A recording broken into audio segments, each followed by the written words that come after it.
Welcome to this lesson on the self-image. The self-image is the key to human personality and human behaviour. Change the self-image and you change the personality and the behaviour. So we're going to talk about what is the self-image and why is it so important and how can we change our self-image. The term self-image was first created around the time of Dr. Maxwell Maltz. He actually wrote the book Psycho-Cybernetics, which is a very popular book still today. It talks about there being two types of images that people hold. There's the physical image that you see whenever you look in the mirror, and there's also the image you have of yourself in your mind. Dr. Maxwell Maltz noticed that after surgery, some people had a dramatic change in their personality and their behaviour, whereas some did not. So this led him to conclude from his observation that there's two images that people have. This is what he documented in his book Psycho-Cybernetics. So some people would actually have a big change in how they get on in their confidence, and others did not. So this meant that there's two images. There's a physical appearance that people have, and there's also the image that people have in their mind. So sometimes change their physical appearance didn't actually change how they viewed themselves in their mind. So they still might have suffered from low confidence or low self-belief or low self-esteem. Whereas some people had this dramatic change in themselves, but this was because they, in their mind, they changed that image of themselves, and that's what gave them their confidence and their self-assuredness, and that's what changed their personality and their behaviour. So if you look at this in the corporate world, self-image is known as branding. Companies will spend huge amounts of money on branding, and the likes of Coca-Cola, for example, they always design their logos the same way. You know, this isn't coincidence. This is their image that they're represented. So every time you go into, say, a fast food restaurant, you see this image of Coca-Cola is exactly the same. You know, they'll spend tons of money actually just being able to keep this image of themselves. They use PR companies, public relations companies, or they'll spend money in sort of rebranding themselves at certain times. Many companies have taken on new names so that they could change their identity, so they could start from afresh. So self-image is huge, and it's huge in the corporate world, and we're going to use it in our own personal lives, and we're going to use it in our business lives as well. You've been programmed in the deepest recesses of your mind, what you are, who you are, and what you're worth. This is the self-image, and it literally controls everything you do. So your outer image is a physical representation of what's happening inside. So your results are always a reflection of what's going on under the hood internally. So whatever you set your mind as, whatever your self-image, however you see yourself, that's what's going to manifest in the physical world as well, by how you dress and how you behave. So negative self-image is going to result in negative results, and positive self-image is going to result in positive results. Self-image is deeply programmed in you, and it's only whenever you start to change that you can actually start to change results. So self-image is actually a paradigm that you hold, and if you want to change any paradigm, you're going to have to change it through repetition. You're going to have to impress this new self-image under your subconscious mind. So if you look at self-image as an example, just say that you have a kid that's in school and he's maybe getting D grades, and he's consistently getting these D grades. It's only whenever he changes his self-image that his grades improve.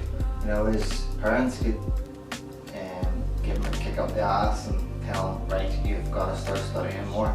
You know, you're grounded, you're not allowed to go out until your grades improve. You know, he's going to get that motivation, that external motivation, and that's what's going to change his behaviour. But ultimately, if he still has that low self-image, if he still has low self-esteem, then he's always going to return back to the D grades.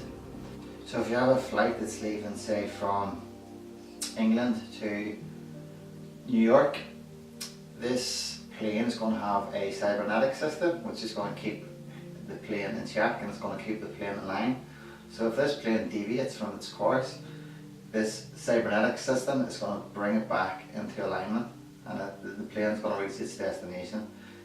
This is this is the same as your self-image. So if you go off track, or if you deviate from your self-image, your mind will always bring you back to that original self-image that you have of yourself. So just an example of the child who was getting the D grades, and his parents had kind of motivated him externally to improve his results. His psycho-cybernetic system will always deviate him back to his own self-image. That's what's guiding him. So unless you change his thinking and his image of himself internally, you're not going to change the external results that he's getting. Another example is at the gym. Say you're trying to build muscle or lose weight. You know, you might get motivated. It's a new year, new you. You know, you're going to get all this external motivation. You're going to go to the gym. But if you don't change that internal self-image of yourself, then nothing, your outer world's not going to change. You might get results for a while, you might get results for a few months because you keep at it, but unless that underlying self-image changes, you're always going to go back to the way you were. That's why a lot of people who have weight issues, they fluctuate constantly throughout their lifetime, you know, because their external motivation comes and goes, but unless that underlying internal self-image is changed, then they're never going to get the permanent results. So we're all perfect beings. That's what is at our essence, that's what's at our core. We're all spiritual beings, we all have this huge potential, unlimited power, and it's only whenever you start to realise that, tap into it, then you can actually change and realise the own power that yourself has. So you're almost shedding off your old skin in order to evolve into this newer being. So you're shedding the ego. The ego is anything that doesn't align with your spiritual essence. So if you change that old self-image, if you get rid of that, you chip away at all those things that are holding you back from this infinite, unlimited spirit, then that's what you're going to get closer to your self-image. So you can always change your self-image, you can always get better, you can always create and evolve yourself into the person that you want to be by shedding off this old image of yourself and recreating yourself and molding yourself into the person you need to be. So if you want to relate this back to your worthy goal, then your worthy goal, the purpose of a worthy goal is to raise the awareness in yourself and what you're capable of. So you're going to change your self-image to reflect that. So just say one of your worthy goals is you want to be a great public speaker, or you want to be a YouTube personality, or you want to sort of help people by giving talks and seminars. Then part of your own paradigm or part of your own self-image could be that you're a great public speaker. And how do we change any paradigm? We change it through repetition.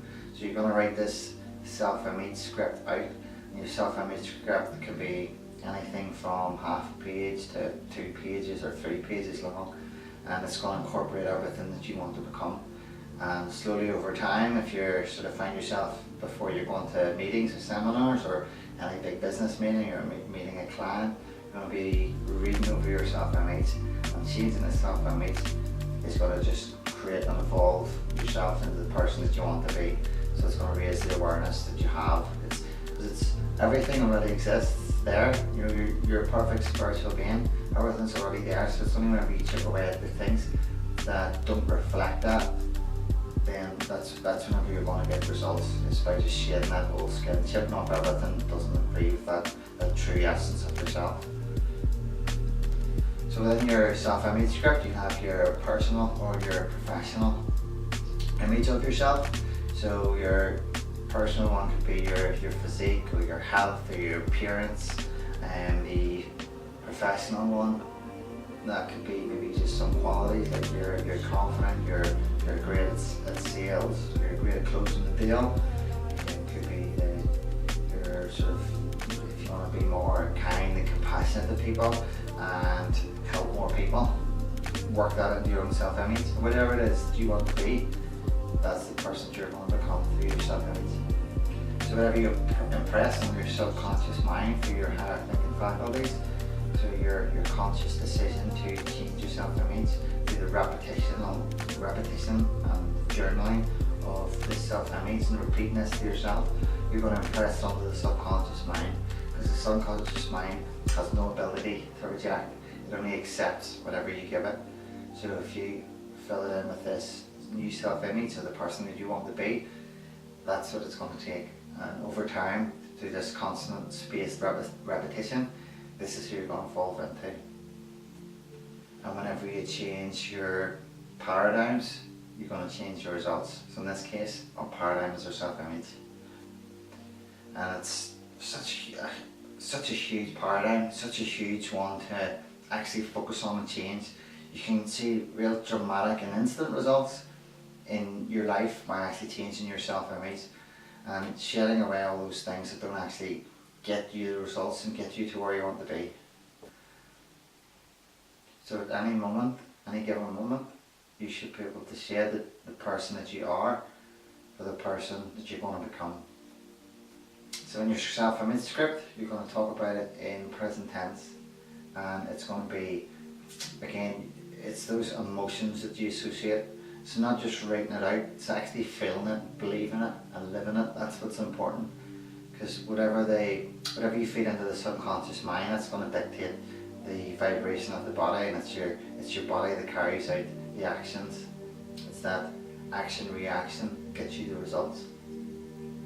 So self-image is a powerful paradigm that you must pay attention to, and it's going to give you dramatic results.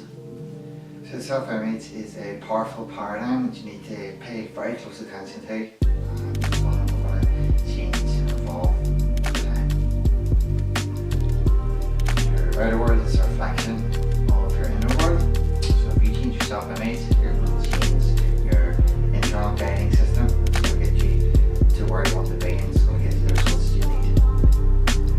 So as Maxwell Maltz said, the key to human personality and behaviour is self-image.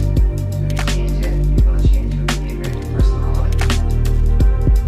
This means something that's deeply programmed into you over time, culture, society, parenting. So we are actually going to change this paradigm. This is the exciting thing about it, is you can actually change and become the person that you want to be.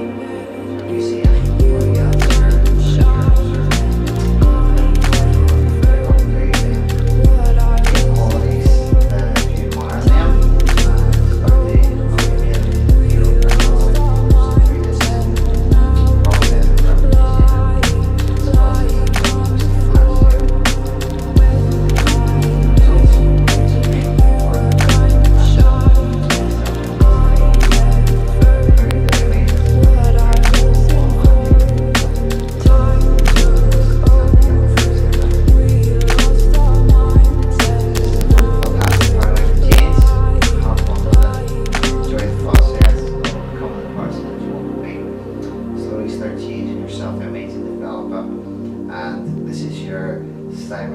internal cybernetic system that's going to guide you to where you want to be and get you the results. So make sure you change your self-image, have some fun with it, enjoy it.